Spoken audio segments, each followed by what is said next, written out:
ভূমিকম্প হয় তিনটা কারণে।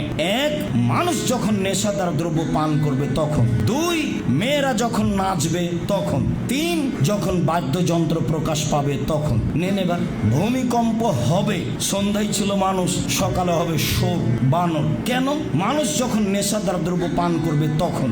দুই, মেয়েরা যখন নাচবে তখন। তিন, মানুষ যখন বাদ্যযন্ত্র ব্যবহার করবে তখন। সব দোকানে বাজনা বাজে, সব মোবাইলে বাজনা বাজে, সব ঘরে বাজনা বাজে, সব মোবাইলে মেয়ে নাচে, সব দোকানে বাজনা বাজে, মেয়ে নাচে, সব বাড়িতে মেয়ে নাচে। ওখানে তুমি দেখছো, এখানে তোমার বোন দেখে, ওই ঘরে তোমার মা দেখে, এই ঘরে তোমার বাপ দেখে। এই বাড়িটা হচ্ছে বন্যা, জেনার বন্যা, জেনাই সয়লাবে বাড়ি। কি বুঝাতে চাচ্ছ?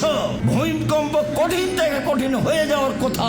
মুহাম্মদ সাল্লাল্লাহু আলাইহি সাল্লামের দুয়ার কিছু প্রতিক্রিয়া আছে, তাই একবারে মানুষ ধ্বংস হচ্ছে না, ধ্বংস হওয়াই স্বাভাবিক। আমি বলিনি, মুহাম্মদ সাল্লাল্লাহু আলাইহি সাল্লাম বলেছেন। পৃথিবীর মানুষ শুনে রেখো, তিনটা পাপের কারণে মানুষ ভূমিকম্প হবে, তিনটা পাপের কারণে মানুষের উপরে গজব নাজিল হবে, তিনটা পাপের কারণে মানুষ সন্ধ্যায় থাকবে মানুষ, সকালে হবে শোর বানর। এই তিনটা পাপ, যে তিনটা পাপ উল্লেখ করলাম, সাবধান।